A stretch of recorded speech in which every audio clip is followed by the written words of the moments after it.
Auzubillahiminash-shaytanir-rajim. Bismillahir-rahmanir-rahim. Assalamu alaikum dear students. Welcome to you all in second year biology class. Now today we are going to discuss another topic, that is excretion in animals.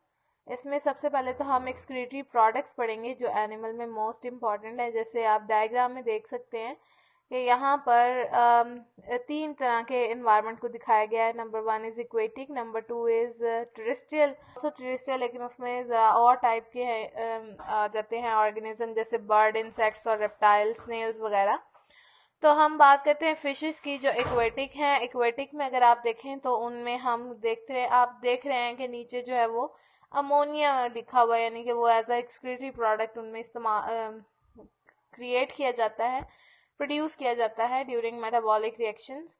फिर elephant में यानी उन्होंने represent किया mammals हैं, इनमें amphibians भी हैं, कुछ बोनी फिशेस भी आती हैं, वो यूरिया प्रोड्यूस करती हैं क्योंकि अमोनिया सबसे ज़्यादा डेंजरस है। उससे लेस टॉक्सिक जो है वो यूरिया है और उससे कम टॉक्सिक जो है वो यूरिक एसिड है, कि अगर वो बॉडी में ज़्यादा देर रहे तो वो नुकसान नहीं पहुंचाएगा, जो लेस टॉक्सिक होगा। ठीक है, तो मैमल्स यूरिया, जबकि बर्ड्स, इंसेक्ट्स वगैरह वो यूरिक एसिड प्रोड्यूस करते हैं। एक और बात भी है कि इन्हें वाटर अवेलेबिलिटी के हवाले से भी इनके प्रोडक्ट्स डिफरेंट है।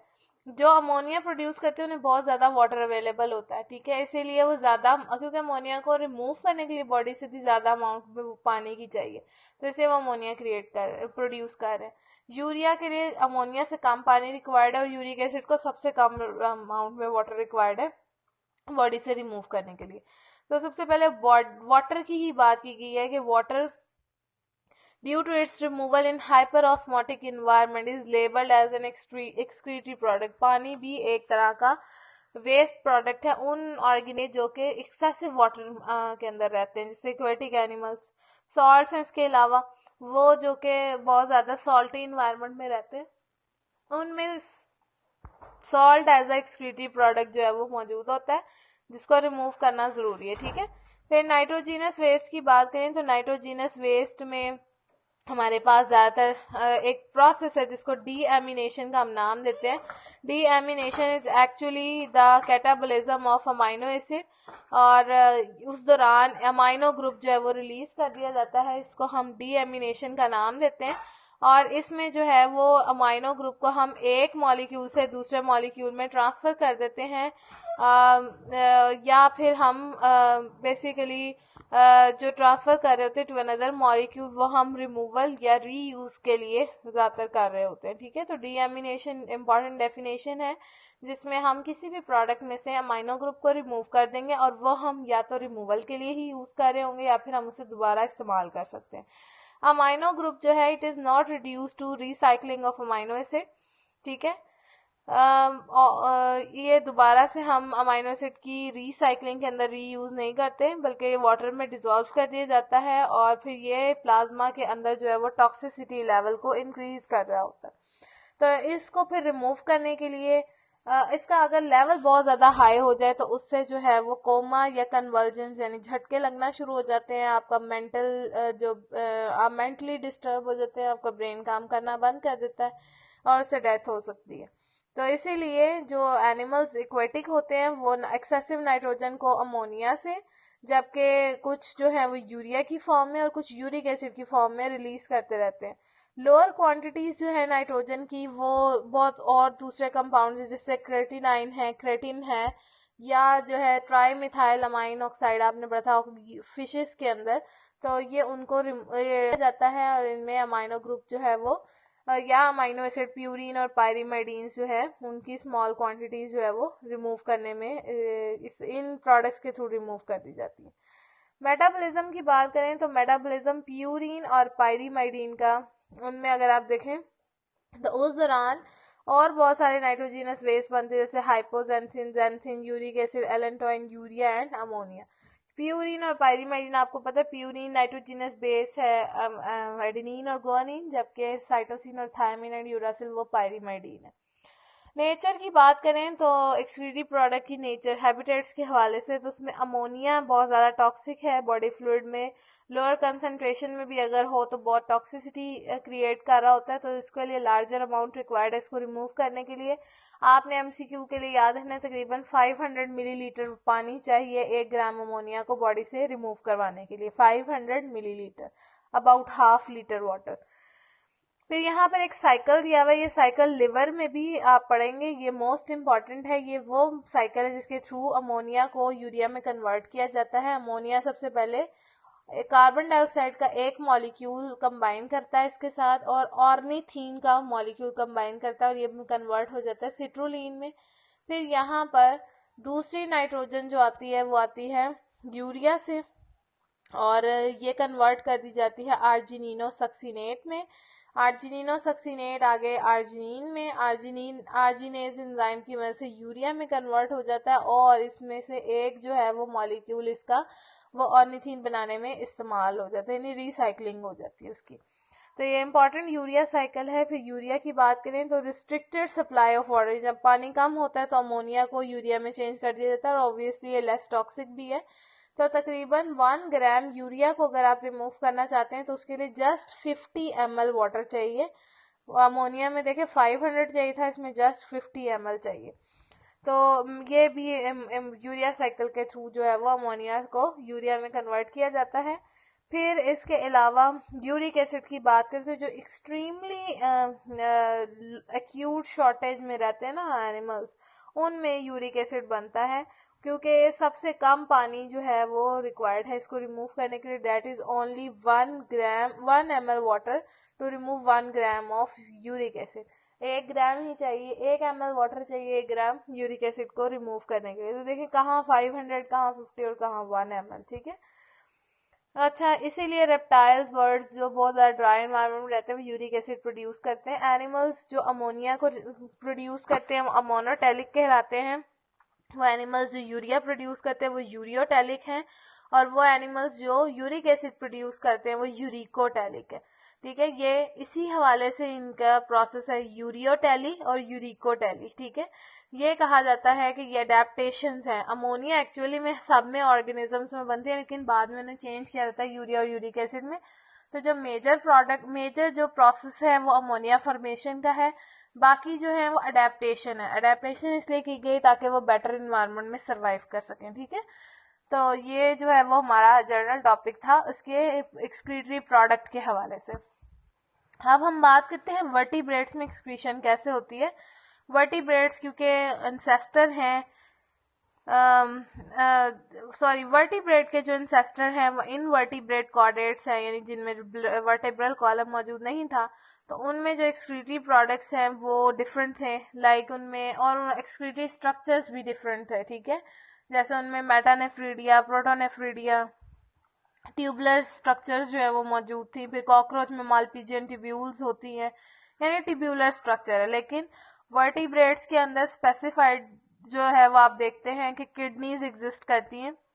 किडनीज के अंदर ट्यूब्यूल्स होती हैं जो कि सेगमेंटली अरेंज नहीं होती, लेकिन अंदर नेटवर्क ऑफ कैपिलरीज मौजूद होता है। और किडनी का जो बेसिक स्ट्रक्चरल और फंक्शनल यूनिट है डेट इज नेफ्रॉन।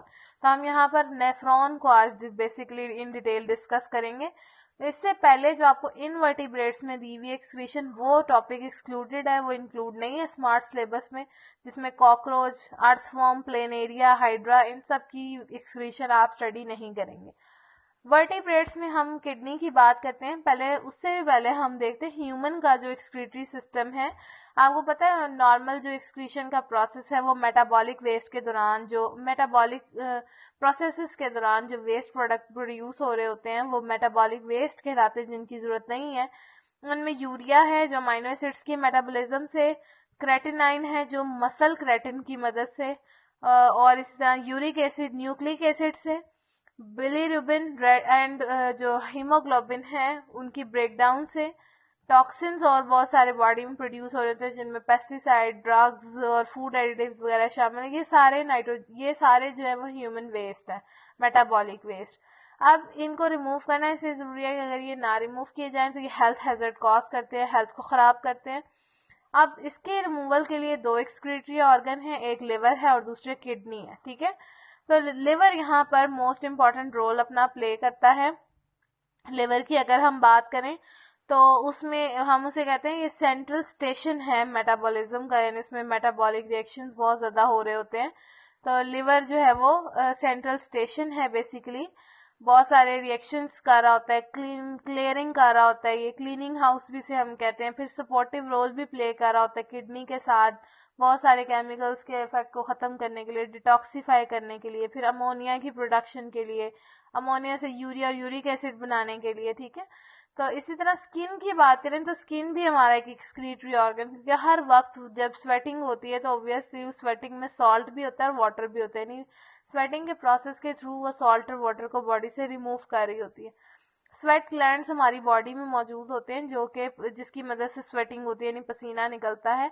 इसी तरह सीबम ग्लैंड्स हमारी स्किन में होते हैं। वो सीबम ग्लैंड्स जो है वो बेसिकली ऑयल प्रोड्यूस करते हैं। ऑयल के दो फायदे, एक तो ऑयल हीट को मेंटेन करती है, यानी थर्मो रेगुलेशन का काम करती है। दूसरा, ऑयल माइक्रो ऑर्गेनिज्म की ग्रोथ को भी रोकती है। तो ओवरऑल जो है यानी प्रोटेक्शन भी करती है। लेकिन क्योंकि यहाँ पर वाटर और सॉल्ट ये नाइट्रोजिनस वेस्ट नहीं है, तो हम स्किन को as a excretory organ study नहीं करते, ठीक है। हम लिवर को कहते हैं कि वो एक एक्सक्रीटरी ऑर्गन है। यूरिया साइकिल मैं अभी आपको हम पीछे डिस्कस कर चुके हैं। ये वही यहाँ पर दिया हुआ है कि दो अमोनिया के मॉलिक्यूल हैं, पहले एक कार्बन डाइऑक्साइड और ऑर्निथीन के साथ कंबाइन करेगा, सिट्रुलिन बना लेगा, फिर दूसरा आएगा वो जो है वो आर्जिनिन बनाएगा, आर्जिनिन से जो है वो फाइनली फिर आर्जिनेस जो है वो आगे यूरिया में कन्वर्ट करवा रहा होता है और फिर ऑर्निथिन साथ दोबारा बन रहा होता है जो कि नेक्स्ट यूरिया साइकिल में इन्वॉल्व हो जाता है। यहाँ पर एक टेबल भी दिया हुआ है। टेबल में अगर आप देखें तो फंक्शन दिए हुए हैं, synthesis, storage, conversion, recycling and detoxification, यानी लिवर ये 5 रोल प्ले करता है। और liver most important long question भी आता है उसके फंक्शन के साथ। तो सिंथेसिस है सबसे पहले कि ये नाइट्रोजिनस वेस्ट यानी अमोनिया, यूरिया और यूरिक एसिड बना रहा है, यानी किडनी को हेल्प कर रहा है वेस्ट को डिस्पोज ऑफ करने में। फिर इसी तरह प्लाज्मा प्रोटीन्स हैं जिनमें प्रोथ्रोम्बिन जो कि ब्लड क्लॉटिंग प्रोटीन है, फिब्रिनोजिन और एल्ब्यूमिन, यानी ये सब ब्लड क्लॉट करें या फिर हमारी बॉडी का ऑस्मोटिक सॉल्ट बैलेंस मेंटेन करे, वाटर सॉल्ट बैलेंस। इसके अलावा बाइल है। बाइल का काम क्या है कि उसने जो स्मॉल इंटेस्टाइन के अंदर फैट्स मौजूद हैं उसको इमल्सिफाई करना है। छोटी आंत के अंदर इमल्सिफिकेशन का प्रोसेस होता है, यानी कि फैट को छोटे छोटे ड्रॉपलेट्स की फॉर्म में तोड़ा जाता है, फिर उसकी डाइजेशन होती है, ये इमल्सिफिकेशन कहलाता है। फिर लिपिड, कोलेस्ट्रॉल और लिपोप्रोटीन्स ये हमारे ब्लड केमिस्ट्री को भी रेगुलेट कर रही है, ब्लड के अंदर कितनी कितनी क्वांटिटी में कौन सा मॉलिक्यूल होना चाहिए। इसके अलावा मेम्ब्रेन्स का स्ट्रक्चर लिपिड प्रोटीन का ही होता है, तो उसको मेंटेन करने में इम्पॉर्टेंट है। स्टोरेज फंक्शन देखें तो आयरन जो है आपको पता है वो ऑक्सीजनेशन के प्रोसेस के लिए इम्पोर्टेंट है। हीमोग्लोबिन का सेंट्रल पार्ट आयरन से बना होता है, तो ये आयरन हीमोग्लोबिन के लिए इम्पोर्टेंट है। ग्लाइकोजन की बात करें तो ग्लाइकोजन एक स्टोरेज प्रोडक्ट है। एनिमल जो भी एनर्जी लेते हैं ग्लूकोज की फॉर्म में फ्रॉम प्लांट्स, ये उसको ग्लाइकोजन की फॉर्म में अपनी बॉडी में स्टोर करते हैं और ये लिपिड्स लिवर की मदद से ही होता है, यानी एनर्जी रिजर्व है ये। कन्वर्जन की बात करें, हमारे ब्लड के अंदर ग्लूकोज का लेवल मेंटेन करना भी कहीं ना कहीं हार्मोन्स के साथ लिवर का भी रोल है उसमें, क्योंकि जो कन्वर्जन है यानी ग्लूकोज को ग्लाइकोजन में बदलना या ग्लाइकोजन को वापस ग्लूकोज में चेंज करना या फिर ग्लूकोज को लैक्टिक एसिड में चेंज करना, ये सारे काम जो है वो लिवर के हैं। और ये जो लिवर है यानी एनर्जी रिजर्व्स को के तौर पे भी काम करता है, एनर्जी को स्टोर भी करता है और यूज भी करवा रहा होता है। रिसाइकलिंग की बात करें तो जो ओल्ड रेड ब्लड सेल्स हैं उनको तोड़ के नए रेड ब्लड सेल्स बनाना आयरन ऐड करके, वो काम भी किसका है, that is also a function of a liver. Oxygenation में यानी हेल्प करेगा। डिटॉक्सिफिकेशन का मतलब जो हार्मफुल केमिकल सब्सटेंसेस हैं जैसे फूड एडिटिव्स, ड्रग्स, पेस्टिसाइड वगैरह, उनको बॉडी से रिमूव करना किसका काम है, वो किडनी का। और किडनी की हेल्प उसमें कौन कर रहा है, लिवर हेल्प कर रहे होते हैं, असिस्ट कर रहे होते हैं उनको, ठीक है। अब होम्योस्टेसिस में लिवर बहुत ज़्यादा इंपॉर्टेंट है क्योंकि नाइट्रोजिनस वेस्ट को की हेल्प कर रहा है, असिस्ट कर रहा है उसे। फिर बहुत सारे होम्योस्टेटिक फंक्शंस भी परफॉर्म कर रहा है जिसमें ऑस्मो रेगुलेटरी बैलेंस मेंटेन करना है, ऑस्मो रेगुलेशन करना, सॉल्ट वाटर का बैलेंस रखना, रिसाइकलिंग करना, डिटॉक्सिफिकेशन करना, सिंथेसिस और स्टोरेज करना, यानी ओवरऑल ये सारे फंक्शंस वो परफॉर्म कर रहा है। यूरिया की बात करें तो यूरिया एक डिटॉक्सिफाइड फॉर्म है, आपको बता चुके हैं कि अमोनिया से ही ये आगे फर्दर जो है वो चेंजिंग के बाद यूरिया बनता है यूरिया साइकिल के अंदर। और इसमें बॉडी के अंदर जो है वो जाहिर सी बात है यूरिया को रिमूव करने के लिए कम पानी चाहिए, अमोनिया को रिमूव करने के लिए ज़्यादा पानी चाहिए। तो उन्होंने लिखा 110 क्वांटिटी ऑफ वाटर जो है वो यूरिया को एलिमिनेट करने के लिए रिक्वायर्ड है एज कम्पेयर टू अमोनिया। वो हम पढ़ चुके हैं कि 500 ml अमोनिया को चाहिए रिमूव करने के लिए पानी 1 ग्राम अमोनिया को, और अगर 1 ग्राम यूरिया रिमूव करना चाहते हैं जस्ट 50 ml वाटर चाहिए। अब हम बात करते हैं यूरिनरी सिस्टम ऑफ मैन की। तो मैन के अंदर जो यूरिनरी सिस्टम है उसमें सबसे इम्पोर्टेंट तो किडनी है, क्योंकि किडनी जो है वो पेयर की फॉर्म में मौजूद है। इसमें मिलियन ऑफ नेफ्रॉन है जो कि उसका स्ट्रक्चरल और फंक्शनल यूनिट है। ब्लड सप्लाई की बात करें तो किडनी में बहुत सारा ब्लड जो है वो आ रहा होता है with the help of a when that is arteries, that is renal arteries, ठीक है। और अगर किडनी से ब्लड वापस साफ होकर जा रहा है तो वो आ जाता है with the help of veins, जिन्हें हम रीनल वेन्स कहते हैं। रीनल वर्ड किडनी के लिए इस्तेमाल किया जाता है जहां पर भी है। तो इसका मतलब ये हुआ कि overall kidney important role play कर रही है क्लियरिंग के अंदर, क्लियरिंग और ऑफ ब्लड, उसमें से नाइट्रोजीनस वेस्ट रिमूव करके ब्लड को साफ कर देती है। अब इसमें उन्होंने कहा कि जो हमारी किडनी का ओवरऑल वेट है that is less than 1% of our total body weight, और उसमें से 20% जो है वो ब्लड वो कौन रिसीव करता है, kidney, by each cardiac beat. हर बार जब दिल धड़कता है, हर बार जब एक साइकिल मुकम्मल होता है, कार्डिक साइकिल जिसे हम कहते हैं, यानी खून लिया जाता है बॉडी से, उसको लंग्स तक भेजा जाता है ऑक्सीजनेशन के लिए एट्रिया वेंट्रिकल से होते हुए, फिर वापस आता है वो ऑक्सीजनेशन के बाद एट्रिया वेंट्रिकल में, वहां से बॉडी को सप्लाई होता है। ये 1 कार्डिक साइकिल है जिसमें ब्लड पूरे हार्ट में से मूव करके लंग्स में से मूव करके जाता है बॉडी को। तो ये वाला जो साइकिल है हर बार जब भी ये होता है उसमें 20% जो ब्लड है वो किडनी में जाता है, ठीक है, जो फिर वो क्लियर कर देती है जिसको। पेल्विस की बात करें तो पेल्विस बेसिकली किडनी का सेंट्रल पार्ट है, सेंट्रल कैविटी है जहां पर यूरिन को कलेक्ट किया जाता है, इसे पेल्विस नाम देते हैं हम। यूरेटर जो है वो खास किस्म की ट्यूब्स हैं जिन्हें हम डक्ट्स भी कह सकते हैं, यूरेटर कहलाती हैं। यहाँ आप देख सकते हैं कि यूरिनरी सिस्टम है ह्यूमन का, जिसमें ये ऊपर जो है वो 2 किडनीज हैं जो कि बीन शेप्ड होती हैं। इसके ऊपर आपको एक ग्लैंड भी नजर आ रहा है, इसे हम एड्रीनल ग्लैंड कहते हैं, ठीक है, कैप की तरह का जो है। इसमें से 2 डक्ट्स बाहर आ रही है नीचे से, ये जो डक्ट है इसे हम यूरेटर कहते हैं, ठीक है। ये यूरिन लेकर जाती हैं, लेफ्ट और राइट होती हैं। स्टोर कहाँ कर रही हैं यूरिन को, यूरिनरी ब्लैडर में, वहां से फिर ये आगे रिमूव कर दिया जाता है, ठीक है। तो ये तो ओवरऑल यूरिनरी सिस्टम हो गया हमारे पास। फिर यूरिनरी ब्लैडर की बात करते हैं तो यूरेटर जो है वो आगे ओपन हो रहे हैं यूरिनरी ब्लैडर में, और जो कि ओपन होगा यूरेटर ऑरिफिस की मदद से। यूरेथ्रा की बात करते हैं तो यूरेथ्रा जो है उसमें यूरिन लीव करता है बॉडी को with the help of specified tube जिसे हम यूरेथ्रा कहते हैं, जो कि यूरिनरी ब्लैडर से बाहर बॉडी को ब्लड यूरिन को रिलीज कर रही होती है, ये यूरेथ्रा कहलाती है। और ये वेजाइना में के पॉइंट से फीमेल में, जबकि पेनिस के पॉइंट से मेल्स के अंदर एम्प्टी हो रही होती है, यूरिन को बाहर रिलीज कर रही होती है बॉडी से। स्फिंक्टर मसल्स मौजूद हैं यूरेथ्रा के पॉइंट पर, जंक्शन पे, जहां पर वो मीट करता है यूरिनरी ब्लैडर के साथ, और जाहिर सी बात है हम इसी की मदद से कंट्रोल करते हैं यूरिन को इस ब्लैडर के अंदर, ठीक है। अच्छा नेक्स्ट ये यहाँ पर रीनल पेल्विस भी दिखाया हुआ, सेंट्रल कैविटी जहाँ पर यूरिन स्टोर हो रहा होता है, नीचे से यूरेटर निकल रहा है। रीनल वेन और रीनल आर्टरी दोनों आपको दिखाई हुई है, एक रीनल आर्टरी खून लेकर आ रही है इसमें और रीनल वेन लेकर जा रही है, साफ है। इसके बाहर वाला पार्ट कॉर्टेक्स है और अंदर जो है वो मेडुला एग्जिस्ट करता है। अच्छा नेफ्रॉन की बात करें, नेफ्रॉन हम कहते हैं स्ट्रक्चरल और फंक्शनल यूनिट है ह्यूमन किडनी का, जो कि 2 रीजन्स में अरेंज है, आउटर वन कॉर्टेक्स है, इनर वन मेडुला है। कॉर्टिकल नेफ्रॉन्स वो नेफ्रॉन है जो कॉर्टेक्स के पॉइंट पर अरेंज हुई हुई होती है, यानी कॉर्टेक्स सबसे बाहर वाली लेयर में जो नेफ्रॉन्स होंगी वो कॉर्टिकल नेफ्रॉन्स कहलाएंगी।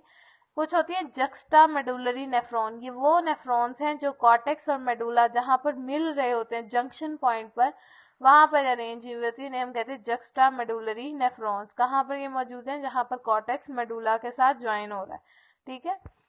फिर हम बात करते हैं कि ये जो जक्स्टा मेडुलरी नेफ्रॉन है इनका फंक्शन क्या है, कंसंट्रेटेड यूरिन को प्रोड्यूस करना, यानी यूरिन के अंदर सॉल्ट ज़्यादा हो वाटर कम हो, ऐसा यूरिन प्रोड्यूस करना है जक्स्ट्रा मेडुलरी नेफ्रॉन। ठीक है, ये अगर आप इसका स्ट्रक्चर देखें तो ज़्यादा क्लियर कट दिखाया हुआ है। ये जो सेंट्रल पार्ट है बिल्कुल ये पेल्विस है, इसके बाहर आपको ये पिरामिड शेप के स्ट्रक्चर्स नजर आ रहे हैं, मेडुला है और बाहर उसके कॉर्टेक्स है। तो जहाँ कॉर्टेक्स और मेडुला ज्वाइन करें वहाँ जक्स्ट्रा मेडुलरी नेफ्रॉन है, और जहाँ सिर्फ कॉर्टेक्स है और वहाँ पे जो नेफ्रॉन्स है वो कॉर्टिकल नेफ्रॉन्स हम उन्हें कहेंगे।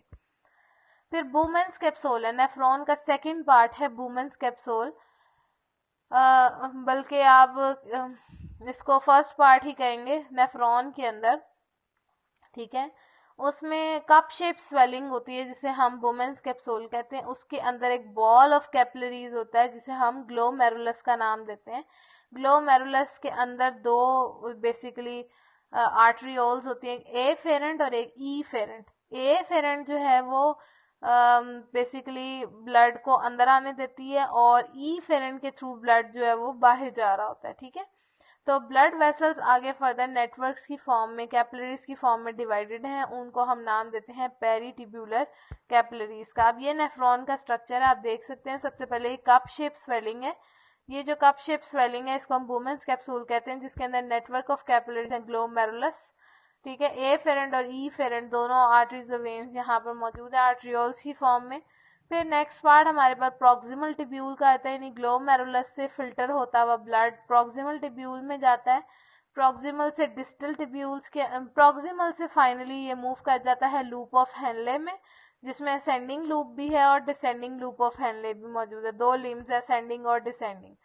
फिर ये यहाँ से होता हुआ वापस चला जाता है ये डिस्टल टिब्यूल्स के अंदर, और डिस्टिंक्ट टिब्यूल्स इन्हें वापस एम्प्टी कर देती है कलेक्टिंग डक्ट के अंदर। यानी इस तरह से वाटर और सॉल्ट्स बीच में वो रीएब्जॉर्ब हो रहे थे। जहाँ एक्सेसिव वाटर चला जाता है वहाँ उसकी रीएब्जॉर्प्शन होती है और बॉडी को सप्लाई हो जाता है on the basis of body condition कि उसको पानी चाहिए या नहीं चाहिए। इसी तरह से फिर डाइल्यूटेड या कंसनट्रेटेड यूरिन जो है वो प्रोड्यूस हो रहा होता है। तो ये जो है ओवरऑल स्ट्रक्चर है नेफ्रॉन का। ये अगर आपको नेफ्रॉन इंपॉर्टेंट है, लॉन्ग क्वेश्चन में आए तो आपने इसके साथ डायग्राम भी ड्रॉ करनी है। ठीक है, अब आप देख सकते हैं वुमेन कैप्सूल जो है वो आगे एक कॉन्वोलेटेड यानी बहुत ज्यादा उलझा हुआ है ट्यूबुलर स्ट्रक्चर, जिसे हम प्रॉक्सिमल टिब्यूल कहते हैं, उससे सारा मटेरियल देता है, फिल्टर करके देता है, तो फिल्ट्रेट हम कहेंगे जो प्रॉक्सिमल टिब्यूल में गया। वहां से मटेरियल लूप ऑफ हेनले में चला जाता है जहाँ सोडियम और वाटर इन दोनों की रीएब्जॉर्प्शन होती है।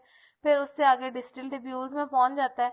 डिस्टिल टिब्यूल से ये ओपन हो जाता है कलेक्टिंग डक्ट में, कलेक्टिंग टिब्यूल्स में, और कलेक्टिंग टिब्यूल कहाँ खुलती है? पेल्विस में। सारा यूरिन पेल्विस में इकट्ठा हो जाता है। फिर इसके अलावा ये जो फिल्ट्रेट है वो ग्लोमेरुलस से पास ऑन होता है और वन बाय वन इन सारे स्ट्रक्चर से होता हुआ फाइनली यूरिन फॉर्मेशन हो जाती है, जो कि पेल्विस में यूरिन इकट्ठा हो गया है। पेरिटिब्यूलर कैपिलरीज, जो कि कैपिलरीज का एक नेटवर्क था, it intermingle with the proximal and distal tubule, वहाँ पे इन दोनों के साथ इंटरमिंगल हो जाता है, मिक्स हो जाता है। जक्स्ट्रा मेडुलरी नेफ्रॉन्स जो हैं वो बेसिकली एडिशनल कैपिलरीज उनमें मौजूद होती हैं, जो कि लूप ऑफ वेजल यानी वेजा रेक्टा तक जो है वो फैली हुई होती हैं, और ये बेसिकली वेजा रेक्टा बनाती हैं। ठीक है, तो ये ओवरऑल नेफ्रॉन का स्ट्रक्चर है जो हमने डिस्कस किया। आज जो हमने मेजर टॉपिक देखे वो एक्सक्रीटरी प्रोडक्ट्स थे एनिमल्स में। फिर वर्टिब्रेट्स में लिवर और किडनी दो इंपॉर्टेंट एक्सक्रीटरी ऑर्गन्स हैं जो एक्सक्रीशन का रोल प्ले कर रहे हैं। उसमें लिवर भी मोस्ट इंपॉर्टेंट लॉन्ग क्वेश्चन है, उसके फंक्शंस भी, और इसी तरह किडनी में नेफ्रॉन का स्ट्रक्चर जो है वो मोस्ट इंपॉर्टेंट है। फंक्शन हम इंशाल्लाह कल डिस्कस करेंगे और उसके आगे फिर फर्दर हम किडनी के प्रॉब्लम्स को डिस्कस करेंगे। Thank you so much.